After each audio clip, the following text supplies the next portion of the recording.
Okay. Hello, everybody. This is Jeanne-Marie Pinel here for the Montessori show, October 2018. And I have Simone joining us from Amsterdam. Hello, Simone. Hi, Jean-Marie. Lovely to see you as always on this very cozy October evening here. It's getting chilly finally at last. Is it?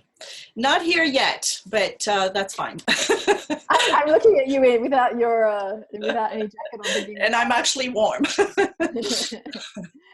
Well, So it's good. very lovely to see you. So we're very excited today. We're going to get stuck into practical life activities. It says the host is muted on you. No, there you go. Sorry. Okay. That's okay. So we're getting very excited because we're going to talk all about practical life activities, which is how we include our children at home in all of the daily life things that we do, which can be everything from preparing meals to getting dressed and taking care of plants, anything to do with our environment. We're also going to call on you guys. So if you want to share how you use Montessori in the home, please raise your hand or let us know in the chat, which I actually should open up the chat box. So you can click on the little chat and I'll drop a little note in there, and we can also read messages there as well. So we have a couple of questions that have come in beforehand, but Jean-Marie, maybe it's a good place to start if you'd like to tell everyone what practical life activities are while I just connect in the chat box with everyone. Sure. So practical life activities are really what it sounds like. It's really about living.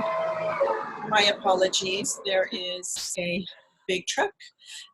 So practical life are really everything that we do in our day-to-day life. And why it's so important for young children is because they have been observing us doing all these activities since they were born. And so they are eager to do them. And in the Montessori classroom, we actually put a lot of emphasis at the beginning for the practical life activities, because this is really the way for the children to be connected from their home environment to the Montessori environment, because these are familiar activities that they've been watching, their people at home doing them and are intrigued with them. So practical life can be anything from caring for oneself, caring for the environment, caring for others, learning, so caring for ourselves would be getting dressed, things like that. Caring for the environment is knowing how to clean up, but also take care of the plants, water the plants, dust the leaves, sweep up, even some, building and things like that are all practical life. And they're really, basically for me, life skills. These are skills that we are going to take with us for forever. The skills of cooking are so important, and we learn them from the very beginning. So that's in a nutshell, practical life, and really introduced to children very early on. I mean, I know you, Simone, have a lot of, practical life activity in your toddler environments, because they are, fascinated with them and want to participate, want to have that significance that we talk so much about. Yeah, definitely. Like you said, there are a lot of practical life activities in our environment, and it's used just all the time. So when people see the first time maybe that there's a little broom and a little dustpan in our classroom, I'm sure they don't think that the children actually do it themselves.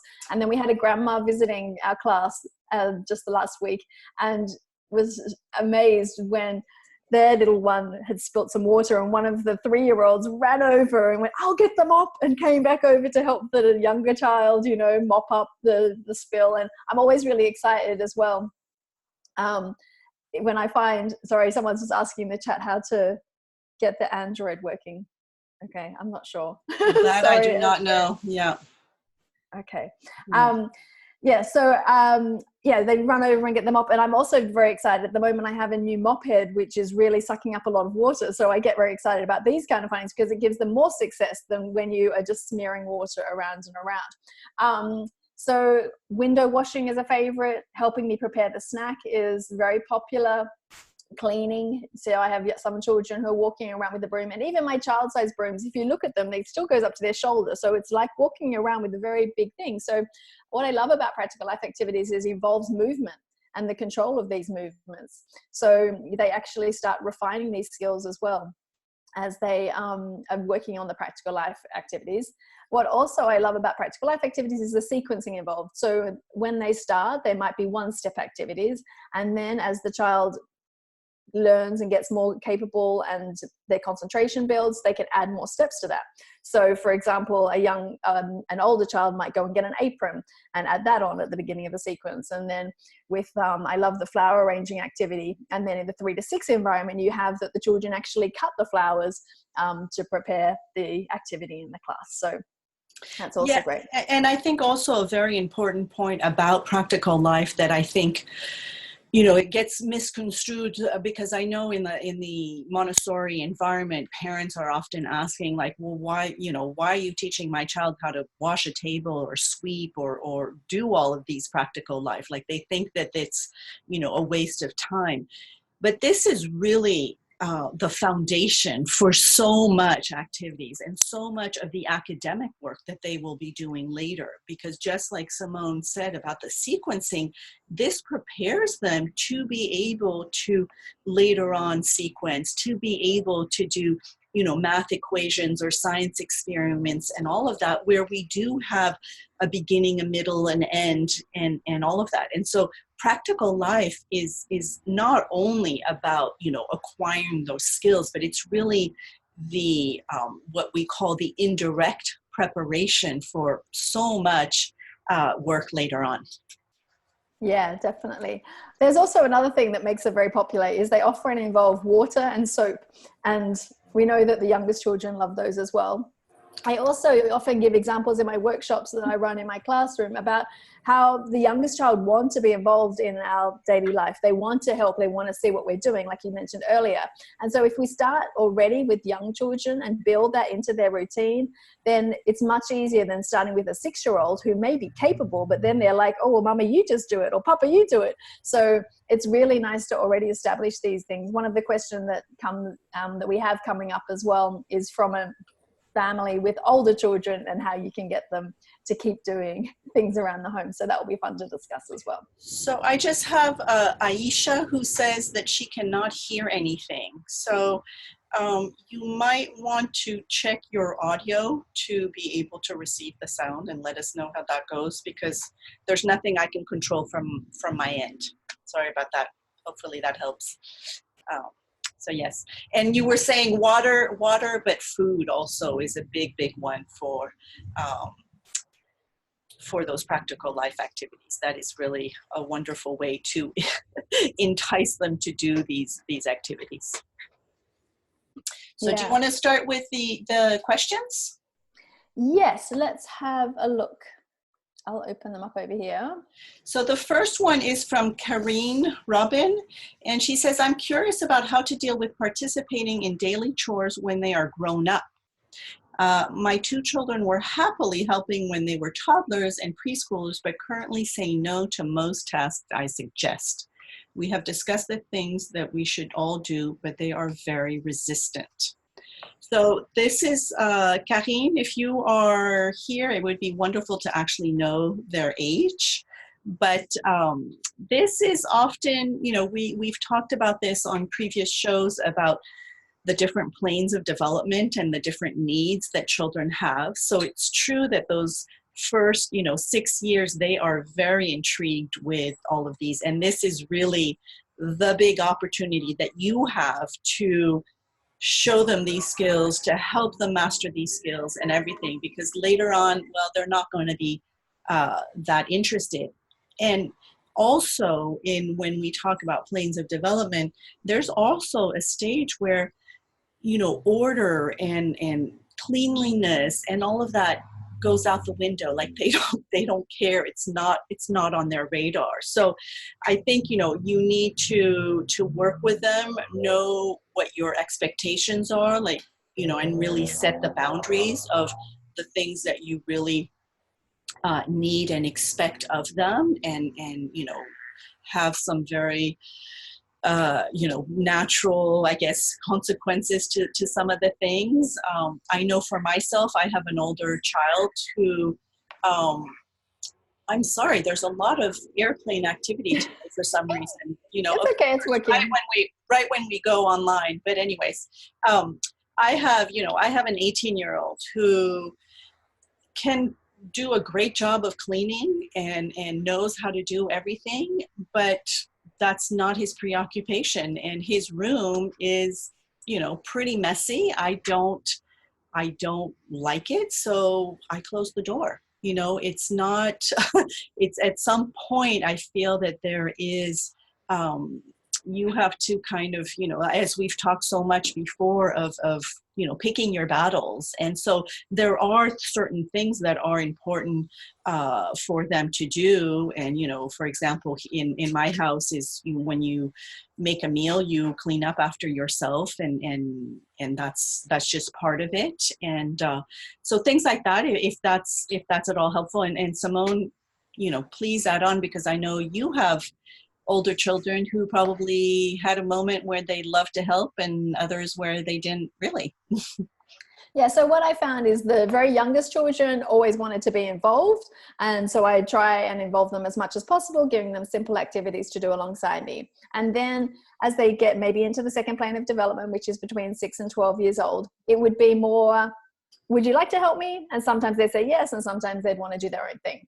And I never force those kind of things, particularly like help in the kitchen and those kind of things. But if I call them down for dinner saying I've actually prepared food, who'd like to, get the drinks and who'd like to set the table, it was never a question. So anytime I really ever asked for help, they didn't refuse it.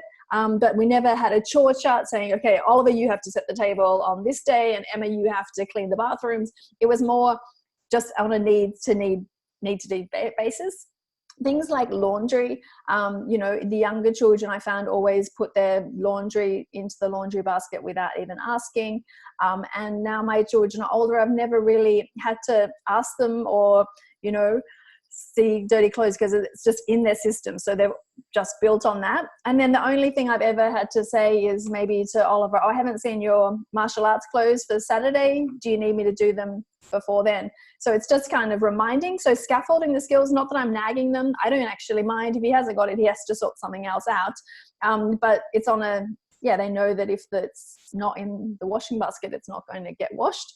And then they can also help with that if they want to. So never really forcing them, but just like when visitors were coming, if I needed an extra set of hands to make some beds, put away some things, they were always accommodating. I think because I never forced them, it was just like, we've got visitors coming, this is what we do. That was also a really nice way that we found worked in our house. And then keeping their rooms tidy.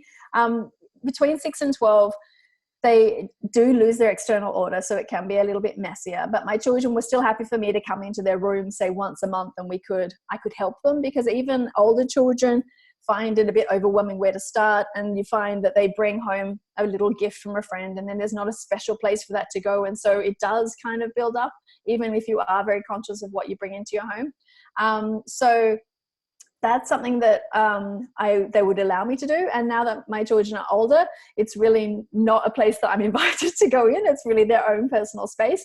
So we have an agreement, though, that if to clean the rooms, we make an agreement that once every 2 weeks the rooms get cleaned. So that's a good time for them. I think they like it too, because it stops the explosions happening. They can keep on top of that kind of arrangement.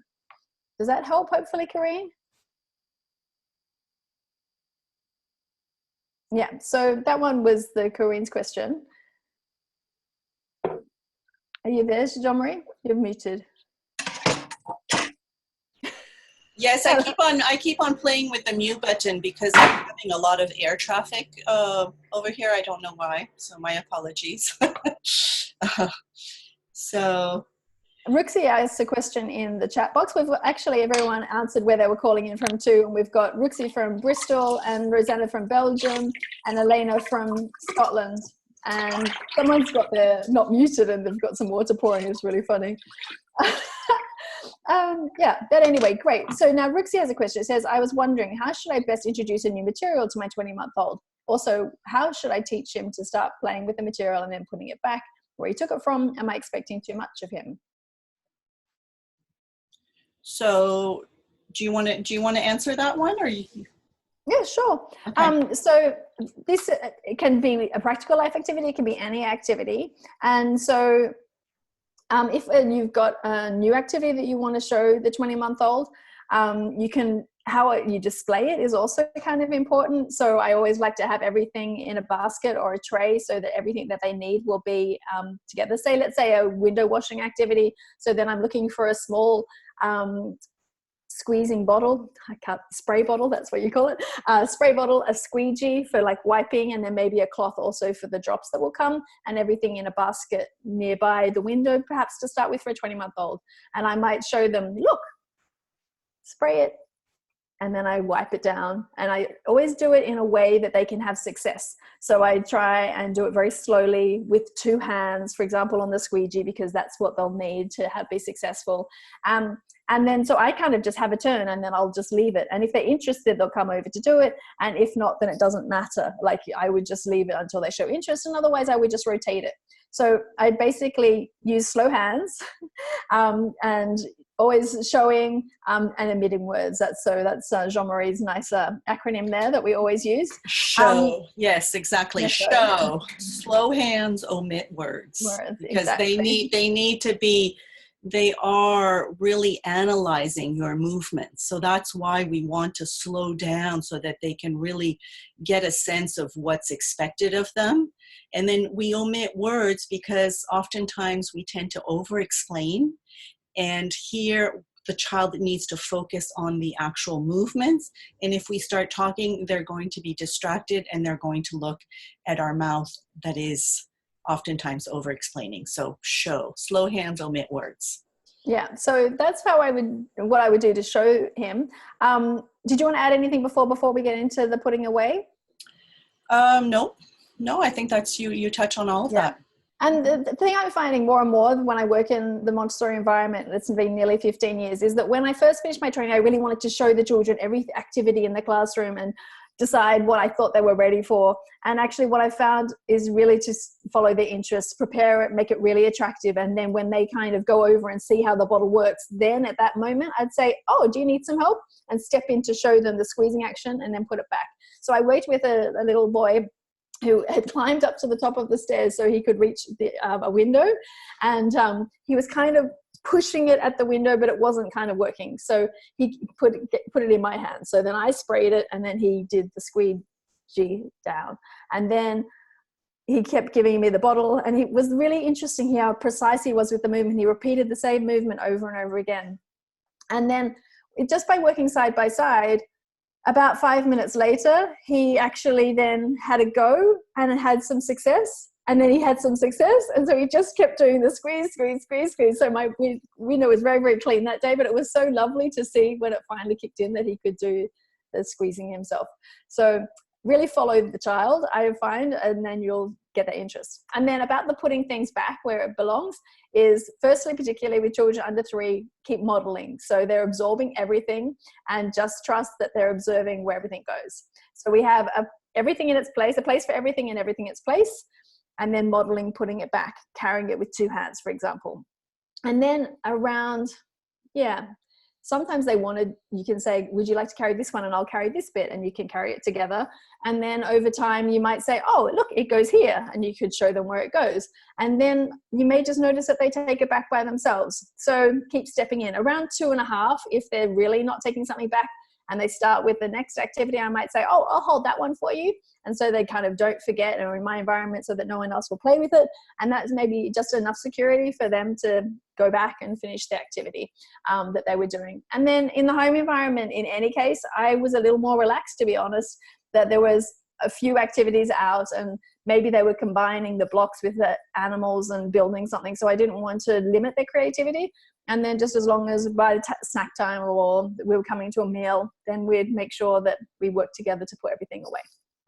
Yeah, and I think what you touched upon is super important, is to really model. Like, it's at first it's us putting things away, but really with pleasure. Like, it's not a chore. It's just to show where things go. And of course, we've talked about this before, is to limit the amount of toys and activities that are out as well, because that will facilitate their sense of order and being able to put things back. And I love that you did touch on the point of, at home it is different than in the environment, because in the environment there is only one activity per however many children we have. I had 21 children that were between 3 and 6, and so that just becomes part of the environment. Is once we're done with something, we put it away so other people can use it, and then we can choose something else. At home, it can be a little different, but I would really consistently put cleaning up or putting things away as part of your daily routine, probably several times a day, until they really get that sense of putting things back in their proper place. Yeah, great. I'll read one for you now, Jean-Marie, from the chat room. This is Catherine's question. And it says, my 23-month-old son is showing more and more interest in dressing. I have a little dressing chair in his room, though he prefers to stand rather than sit in his chair. He's showing the most interest in putting on a shirt. I usually help him put the shirt on and then open it up a bit for him to pull his arms through. What's the sequence for teaching a child of my age how to put their shirt on or other clothes? So that was a 23-month-old. So first of all, wonderful that you're aware of this, that you've observed it and such, and standing or sitting, that's his liking. That to me doesn't really make a big difference. Being careful of the clothing that you choose that are easier. So at first, it's true that for the shirt, a kind of a loose neck will be a lot more helpful. And how you put it on, I would practice, like, put on a shirt yourself and kind of see the movements that you go through, that you need to go through, to be able to again kind of take it apart for him and show just one step at a time. So maybe it's just putting it over his head, and then putting the arm through, depending if it's a t-shirt or such.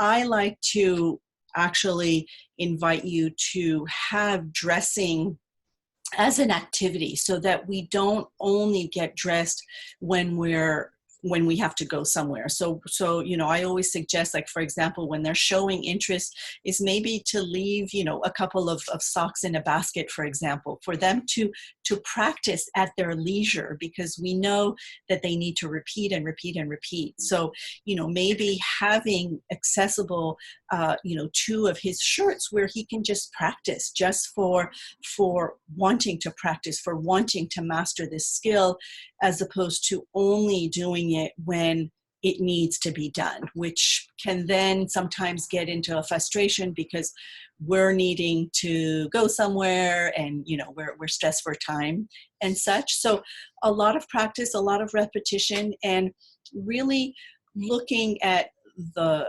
clothing that you have, and then analyzing what you need to do to put on a shirt, so that you can show him your movements, because I think we've all learned different ways, and I think it's important that you teach him what you're most comfortable with. So I hope that makes sense and is helpful. Yeah, and to break down the putting on the t-shirt thing, for us, we actually, rather than putting in their arms first and then trying to get their head in the right spot, I found what works best with my children is to put it on their head, help them get their head in, and then they were able to wiggle their little arms in by themselves, and then gradually they were able to look for the label and find out that goes behind and get it on their head. So building all those little skills as well. And what I also found hilarious is, maybe I've told this story before, is that when I first went to a Montessori playgroup with my son and I saw other children putting their shoes on by themselves, I thought that meant that he had to be able to do it by himself. And so I was just like, okay, Oliver, you do it. But I didn't scaffold the skills. I didn't help him a little bit and then step back. So he was kind of a bit stuck. So always just see where your child's at, step in for the bit they're stuck with, move back, and trust that they will gradually take over more and more steps as well. Things like the coat flip are also great because that helps them get on their coat without our assistance. And that's when you lay the coat. We've talked about it before, so you can find the link. I can find the link again if you like, to the coat flip, where you lay the coat on the floor with their head closest things. They put their arms in and they lift their arms up and it slides down. Putting on trousers is actually quite difficult because you've got quite a lot of leg to wiggle into. So you might help by bunching up the leg so that they can have success in squeezing their left leg in and then doing it leg by leg. The socks, they can practice from a very young age. I've seen videos of very young children with socks going on and off, which is super lovely. Catherine said she'd like to see the clip. Perfect. I'll send it in the show notes to the episode so that you can visualize what I'm talking about. And I'll also send a link to some videos that are of Norwegian children in a Montessori classroom doing practical life activities like wetting cloths for the meal and eating together and doing the washing up. So that will also give you some more visuals of how much they're capable of at such a young age. Okay, so that was Catherine's question. After Catherine's question is Joyce. She's from Singapore, and she says that she has a 20-month-old too who's into water exploration whenever I involve her in my kitchen. I'm at a dilemma if I should set up a separate water play area to reduce big emotions when I set limits in the kitchen. My concern is the water play will confuse her with practical life activities, if that makes sense. What's your advice on managing water exploration at this age? Thanks. Well, for me, exploration is all part of it. So, one of the things that is important is to limit the amount of water that they have access to, because then that will kind of limit the amount of water that is spilled and such. But it's all part of it. When we see these beautiful activities of pouring, from one pitcher to another or such, in reality, in the classroom, there is a lot of exploration. There is water on the tray. There is sponges in the pitchers. There is, it's just part of it.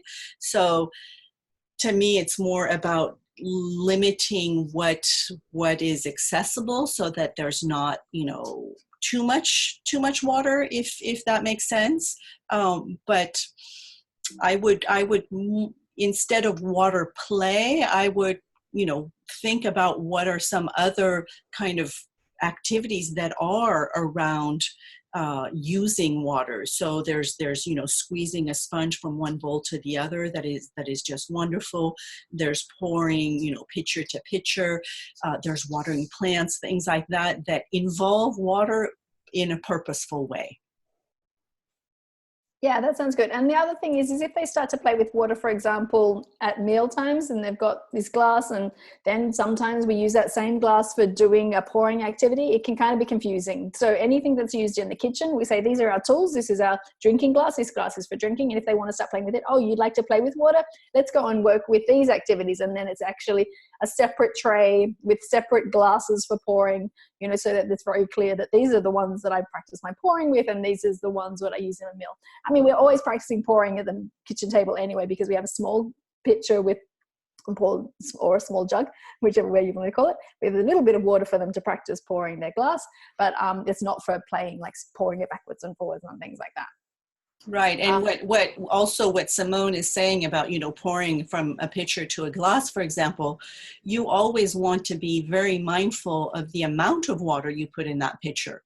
So really putting a small, a minimal amount of water in the pitcher that's going to fit into the glass, because we know that once they start pouring, they don't stop. And then, there's too much water. So it's really about us preparing that environment for them so that we can kind of, help the overusage of water.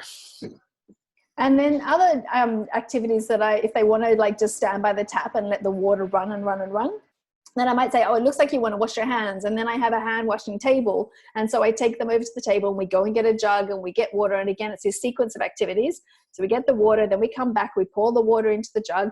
Then I show them how we wet our hands and show them very slowly how the drips come off. And then we get the soap and we make some bubbles with the soap on our hands. And then we wash our hands off. And then we dry our hands very slowly. Excuse me. And what you might find is they're only interested in getting the water. So that's okay. That's their point of interest. That's the bit they're practicing. And I'll keep an eye on how full the bowl gets, and then I'll empty it into a bucket and remove that if they're only interested in the pouring. But I can kind of redirect it to a more purposeful activity out of the kitchen. So that's, again, some more activities that you were talking about. Great. We've got lots of lovely questions coming in, Jean-Marie. Yes. There's actually one that came in before the call started. So I'd like to go back to Anita's question. Is that okay? Sure. It's not so much about practical life, but I think it's nice to address other questions, because I think people will it will help other people as well. I really appreciate your show, but she can't be here live. I'm a mother of two nearly 4-year-old girls, two, nearly a 4-year-old girl and a 3-month-old boy. She said that her daughter's lying about things she did or didn't do. She often says it wasn't me, even if she's standing next to her, and she knows that she can see her doing it. The other day, for example, she took a pen and started to write on the table, and she took the family calendar and bit a page. And in general, we try not to respond aggressively when she misbehaves, but when I ask her to stop or clean the table after drawing on it, she starts screaming that it wasn't her. And she doesn't really know how to respond. She doesn't want to tell her that she's lying and start having a ping pong discussion like, you did it, no I didn't, that kind of thing. How do you stop this behavior, and how do I react? It's very important to me that she learns to tell the truth and be honest with her. So and the second behavior is that she's constantly chewing on something in her fingers rather than her sleeves, always something in her mouth, and she's struggling to correct the behavior. So that's a lot. I mean, the lying is for me a hard one, because I'm they I don't know if they know that they are lying. I mean, it's more like their imagination of I don't know, how would you say, kind of making up a story for them. And so I would really try to not humor it, but really go, oh my goodness, I wonder who wrote on the table. Would you help me clean it up? Kind of really not pointing the finger and such, but just trying to be as nonchalant about it, so that it's just, I think you'll get more cooperation from her to help you clean up these kinds of things. And then the chewing and things, that's, there's sometimes there's a sensory needs that they have to have something in the mouth and such. So maybe find something that would be okay to chew on. I mean, 4 is starting to get a little older, but I know women my age who still suck their thumb, for example. So it's not the end of the world either. Simone, do you have? Yeah, so the lying thing is difficult, because you want to start to build trust with each other. And so sometimes when we ask a question in a way like, oh, who did this, or what happened here, then they kind of do worry that they're going to get into trouble. And so they can start to go, oh, like particularly siblings that you don't see, well, when they did it, So I rather just say, oh, you look really frustrated. Can I help you? And maybe whatever the behavior is she's wanting to get out, that you're kind of more helping her calm down. And then once she's calm or then you could, and I mean, if she's just sitting there drawing nonchalantly on the table, I'd say, oh, we draw it on the paper and show what we want to do. And then later, oh, you see the marks on the table? Let's go and wipe them up together. So in a very observing, seeing what she's trying to express. Is she doing it out of anger? And then I'd help her calm down first. Then I would address later once she's calm, the making amends. So those kind of things. So you're really building a relationship where they know that you love them, even when they're not behaving in the way that we would want them to. The other thing that was about the sensory issues, and sometimes it's to do with relaxing their nervous system. So even if it's not a sensory processing issue, you can Google sensory processing activities, because things like deep massage and squeezing toys and sucking yogurt through a straw can help relax their nervous system. So the reason we often suck our thumb, I remember, because I did suck my thumb until I was about 5, and I remember coming home from preschool and sucking my thumb, and it relaxes your nervous system. So looking for other ways that they could relax would be great as well. Yeah, and I would also, the fact that you do have a 3-month-old, it does make me also wonder, like, if there's not also kind of a reaction to this new relationship that is in the home. I mean, for a 3.5-year-old to welcome a newborn can be challenging. So this might also be her way of communicating that. Great. Would you like to read the next one? There's somebody, info at Montessori Doma keeps on unmuting, so please be careful. Unless you want to ask some question live, which is great as well. But for some reason that keeps on happening. So read the next question on the Google Sheet or here in the chat box. On the Google Sheet, I have almost, shall I read it? This is from Aisha. She says she has an almost 1-year-old boy and she struggles a lot with talking to him. I really don't know what to say most of the time. The only time I have something to say is when he plays, so I comment what he's doing. I don't want to distract him, but I wouldn't talk to him the whole day if I don't talk while he's focused. Can you help me figure out what to do? Thank you. That's a great question. Yes, that is a great question.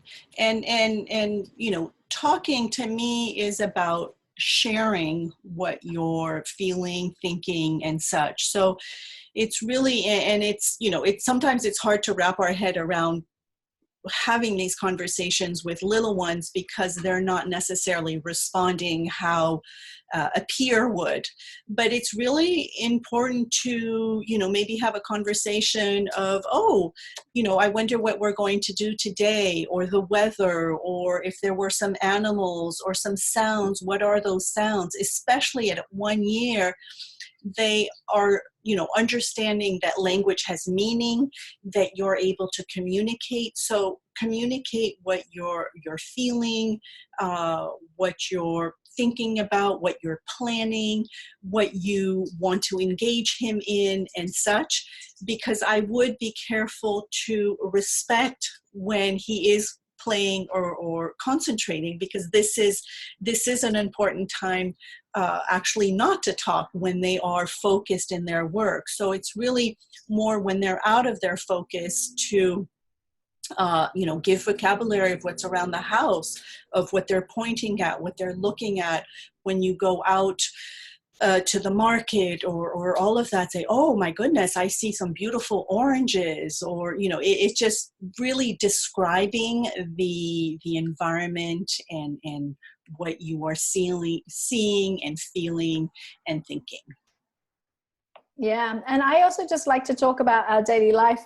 I'm kind of always giving names, vocabulary, and just commentating on what I'm doing. And also as I'm changing a nappy, I'm saying, oh, and now I'm changing a nappy and I'm going to lift up your legs, and having a conversation where I pause for them to respond and those kind of things, as well as, and respecting that concentration and maybe not actually talking in those times. Yeah, I hope that helps give you some ideas about talking and communicating with babies, because because they're not responding back, we do sometimes wonder, what should we be talking about, and which language is such an important part.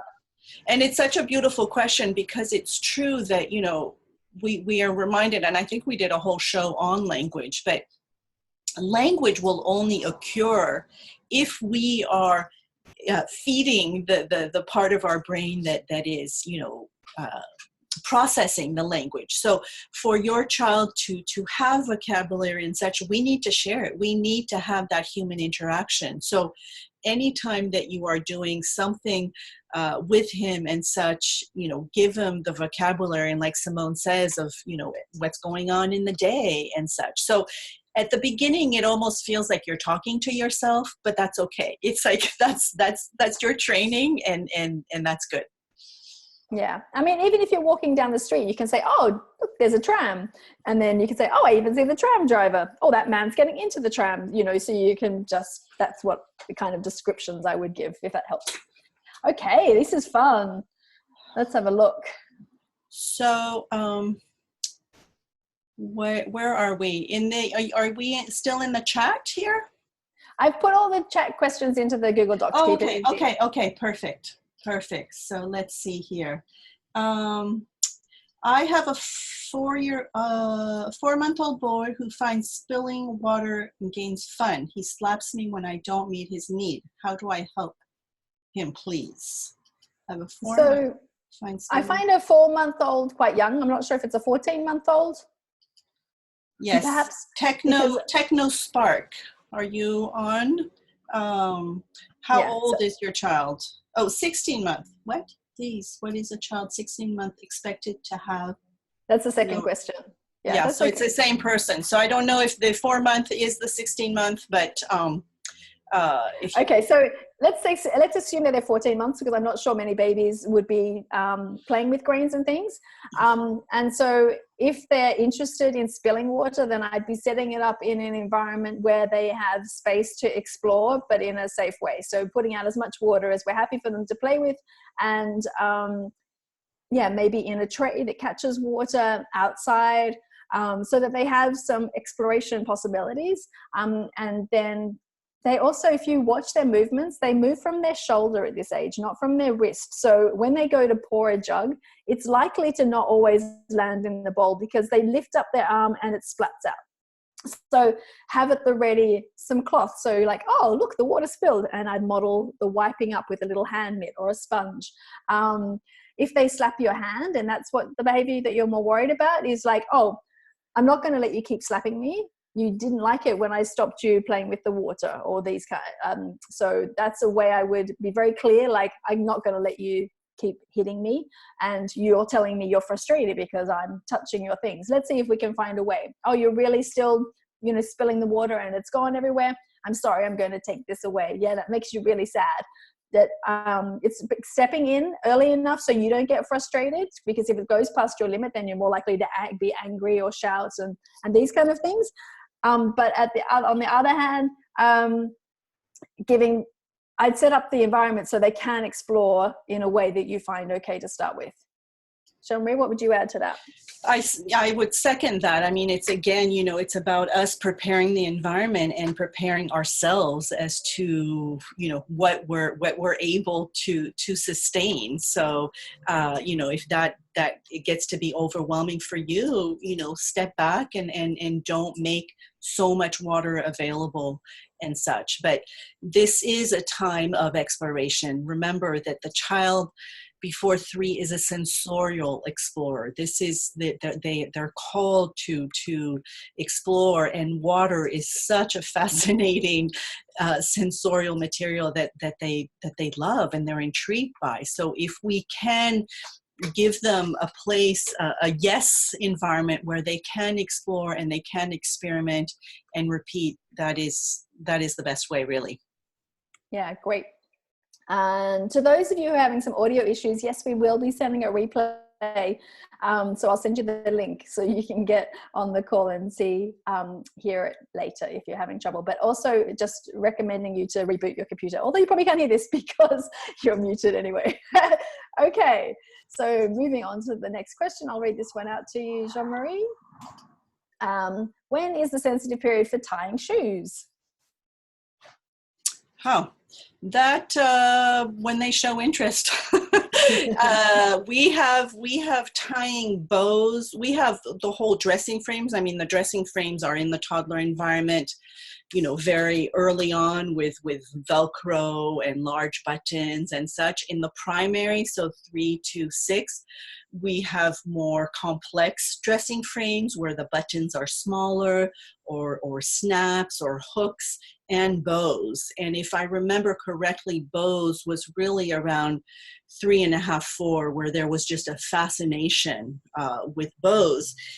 And this again, what's important here is to really give the child the ability to practice and to repeat, and to not do it when the task needs to be done and we're limited with time. So trying to, as much as possible, to isolate that piece of activity. So actually practice tying a shoe on just the shoe, not necessarily with the foot in it, so that there's really a practice. Or you can get a one of those embroidery rings and just put it on maybe a piece of material that has two bows, so that we can just practice just that part of the skill.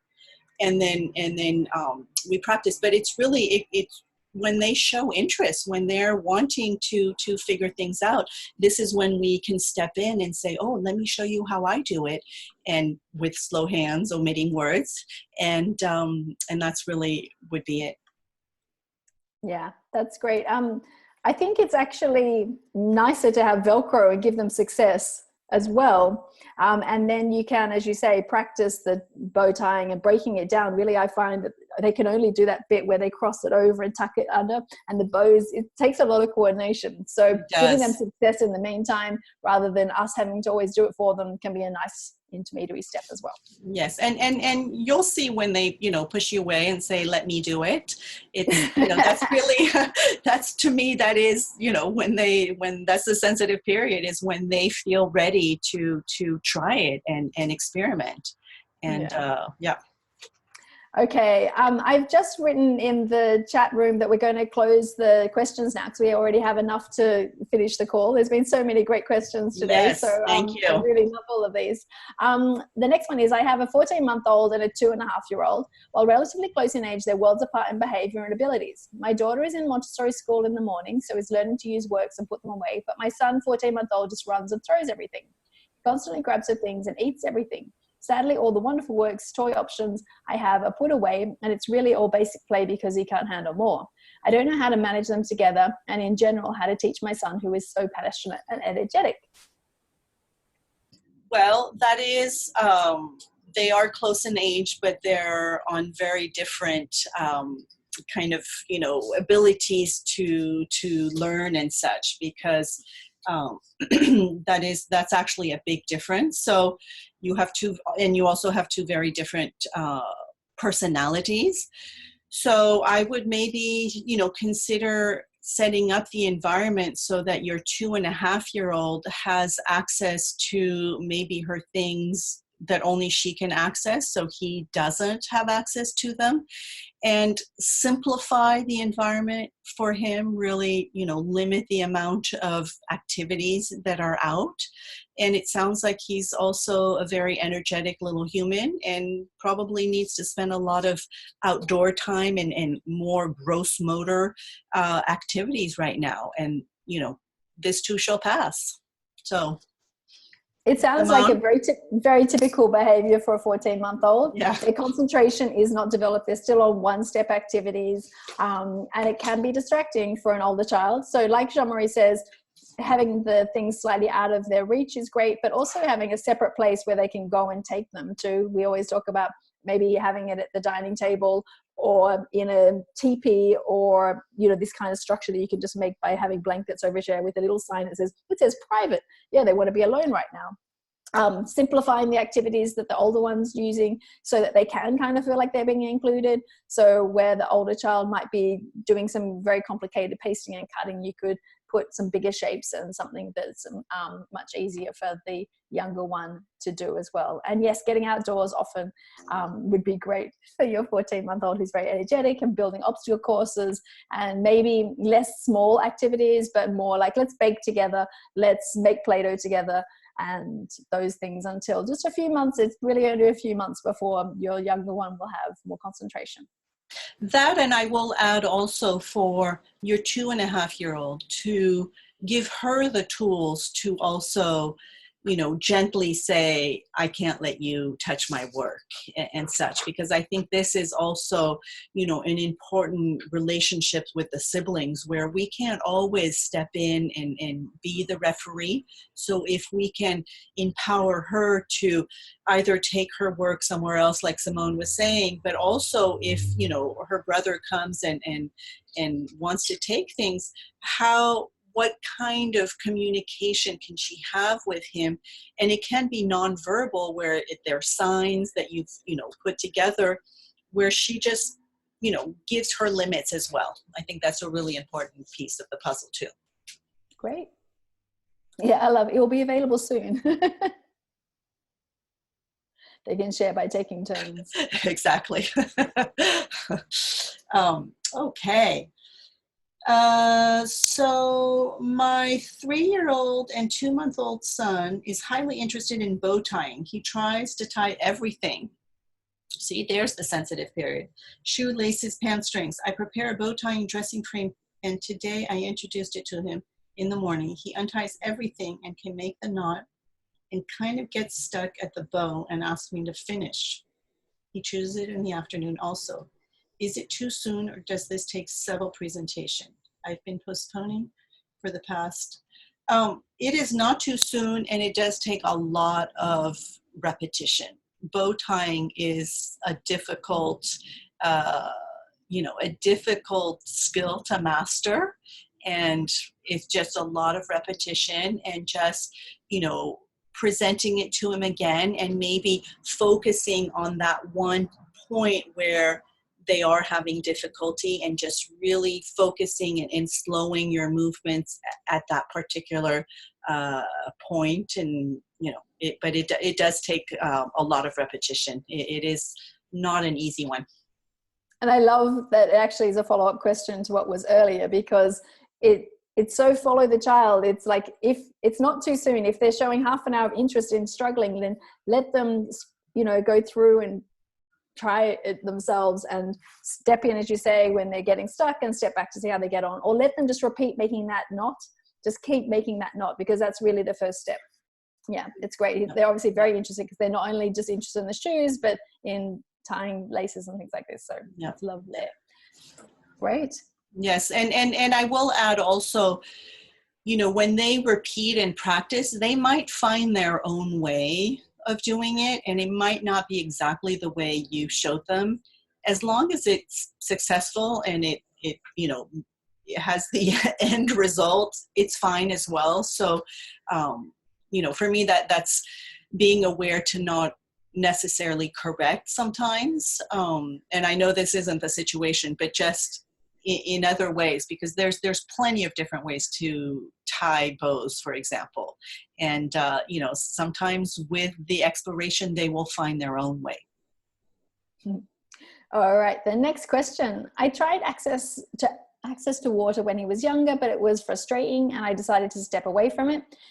He's showing more interest in pouring and is pretty proficient at it. I'd like to introduce it again. What tips do you have for setting up access to water? From Catherine. So I love this question. Go ahead then. Okay. Well, I think it's so interesting, because my sister, for example, has one of these water delivery services. They have them in Australia where you have cool water and there's a little tap on it. And when they first had it, her then probably 16-month-old would just run the tap, and really a lot of water ended up on the floor. But really after a couple of weeks, the novelty wore off. So set it up in a way that is maybe just a small amount of water in a jug, enough that you want to clear up. But if you do want to get one of these lemonade jars that you can now get, and put a small amount of water in there, and you can have a bucket underneath with a grill on top. I didn't have a water source in my first classroom, so we had like a little lemonade container which I would fill up each day. Excuse me. And there was a bucket underneath to catch the spills, and a grill where you could place the jug on top of, so they could have success and have their hands free. And that worked really well. So have always some cloths at the ready, because there will be spills. But also know that you just need to show them for a couple of weeks until the novelty, as I say, wears off a little bit. Yes, and I totally agree with that. The novelty is always so intriguing, but like I said earlier, it's limiting the amount of water that is out. Just like Simone, when I, first had an outdoor environment, there was no running water outside. So I just had one of those big containers, and I would fill it up every morning with 2 buckets of water. And when there was no more water, there was no more water. So it also helped them be aware that, okay, we have to be careful, because if we, overuse it, then there's no more. So that natural consequence is helpful as well. Okay, please, what is a child of 16 months expected to have, know, or to know? So what are they expected to already know, I guess? Yeah. That is really up to the individual child. I mean, I think Simone has a lot of great resources on her website of chores that are for different ages. I do as well. I mean, to So, me, for example, a 16-month-old could be interested in some of the simpler practical life activities. So the one-step activities, I have them peeling bananas, for example, but sometimes using the knife is too difficult. They love carrying the banana peel to the bin, and watching the older children do that and carrying that to the bin. They're getting interested, and some of my 16-month-olds can do the water squeezing activity, for example, and brushing hair. They're starting to get interested in wiping their own mouth, wetting cloths. So there's lots of things in practical life that I would already get them involved with. Washing hands, there's lots of steps in it, but they usually find one bit of that process that they really like.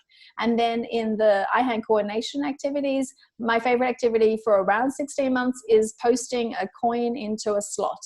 So you might see, just look at your child. Are they posting a ball? Or is it something more like with the smaller kind of gap? So you can make something like that at home by using a plastic lid and cutting a little slit into it and posting things.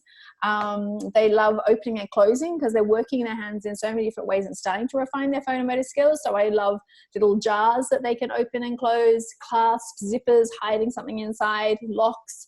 And then in the language area, it's usually a language explosion. So it's vocabulary baskets, so around a theme, for example, you can get zoo animals, you can get clothing, you could have office objects, things from the bathroom, and then it's great because you can give them super rich language around this. So at the moment I have a basket of dogs in my classroom, and for a 16-month-old, just as they start to play with the little black dog, I would say, oh, that's the Labrador. And then by 2 years, they might be starting to match them with some cards. And then, of course, books, musical instruments, running, jumping, doing everything outside, working on a balance bike might even start. So I hope that gives you some ideas for things around that age. And it's just always look at your child and see what they're interested in. Yes, so much available. And what I'll do, though, is I will link to the activities document that Jean-Marie was talking about, which has got lots of activities by age, so it gives you some ideas, because I know it does feel a bit overwhelming where to start. And then if you're interested, there's also on my YouTube channel, Voila Montessori, I have a lot of videos of just, those simple activities and basically giving you ideas of what you can present to them and just how simple those can be. And they just love them. Now, Jean-Marie, we have about 3 more questions. Do you have time to do them? Sure. There's 2 more questions. Okay. 2 more questions. I would naturally want to use the bathroom or even the bathtub for water play for ease of cleaning up, but is that likely to confuse them about the difference between bathing and playing? Well, for one, I mean, I think playing in the bathtub is fine. At bath time. I don't know about actually setting up water play there. I would rather that the use of water, I mean, for me, I'm a big proponent of also helping children understand that water is a finite resource and that we need to be respectful of it. So I'm not one to, want to have excess water play. I would rather that it's really the use of water in purposeful ways, whether it's to water plants or it's to, pour a drink or wash hands and things like that, so that it's not just playing with water for playing with water. And the bathtub is a great place to have that sensory exploration of water. So maybe have a longer bath time, and when they are wanting to play, maybe remind them that, oh, I see that you're really wanting to play with water. Well, we're going to take a bath in a little bit, or something to that effect. Simone, do you have anything to add there? I think we've talked about lots of water activities that we could use around the home that are more purposeful. And then when it is summer and you're outdoors and you're playing in splash pools and in swimming pools, then that kind of play, it might be more appropriate. But yeah, exploring water in a container out on your balcony, I think it maybe is clearer when they want to practice pouring, squeezing, seeing things spin. And Keeping it separate yeah. from bathtub might be useful. Yeah. And just in that comment, again, I know I'm being repetitive, but it is about how we prepare the environment. So it's really limiting the amount of water, because in your question, it sounds like, it's for the ease of cleaning. Well, if we limit the amount of water, that's going to ease the cleaning, and we're going to involve the child in the cleaning. That's part of the process. That's part of the exploration. So. Great.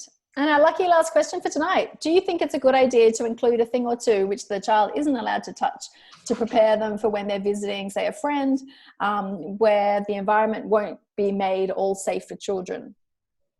Yes. And so go ahead, Beth. The short answer is yes. I do not believe in over baby proofing and bubble wrapping our homes. They are needing to learn what their environments are, and that is part of the boundaries. There are certain things that I have to keep you safe. My role is to keep you safe, and I can't let you touch that. Here, let's work over here, or have things that you're always yes, because we don't want to be constantly saying no. So if there are super fragile things and such, sure, put them away. And when you do go to somebody's home and things, I always like to talk about it, to let them know, oh, we're going to somebody's house and we don't know what they have there. So we're going to take the time to explore. And I always take the time to explore the environment with the child at first, so that we're also aware of what is there, and maybe seeing where the safe places are, where the yes environment is, and such. But yes, I mean, I think you can definitely leave some things out that are okay. What do you think, Simone? I think I would say that I would definitely have a yes space, where it's a space where if you need to go to the toilet, then there's a place that is safe that that they don't need to touch. But yeah, there's going to be things that come up all the time. They're exploring, they're curious, and you'll get lots of practice in having to set limits, I promise. So they'll be more than used to. And like when you go to other people's homes, then you're going to have to be very alert and showing them what's okay and how we touch things and how we're careful in other people's spaces. So that's great. Yes. I love all the questions that you all contributed tonight. Thank you so much all for being on the call. Jean-Marie and I are going to be taking a short break, and we'll definitely email you when we're coming back. We'll be cozying up with our families over the festive period. And what about you, Jean-Marie? Any other plans at the moment? Well, I'm actually traveling to Curacao so next week. Next week at this time, I will be on my way there. I'll be stopping in Panama and then going to Curacao, where I'm going to be helping to start a Montessori school on the island, which is very, very exciting. And so I will be gone through the end of the year. So we are taking a break from the Montessori show, and we'll get back. But then the other very, very exciting thing is that I am opening the doors to my Montessori parenting membership community. So this is super exciting. And I do this once a year, where I open the doors, and this is a membership site where I have a lot of information, where I will also be doing these style of interactive Q&A for everybody who joins, where I answer specific questions on whatever that month's theme is, and have guests. And so we will share that link in the email, and I can also put it here in the chat. But this is something that I've been working on for a while, and I'm super excited to welcome any of you who are interested. That's great. And also, if you're wanting a copy of the Montessori Toddler, we're nearly sold out, and the next copies won't be ready until March next year. So I'll drop the link also in the show notes to the book if you want to get your hands on a copy for a friend or for yourself. So thank you everyone so much for joining us, and till we see you again on the live show. Yes, thank you all for being here. Bye. Bye-bye.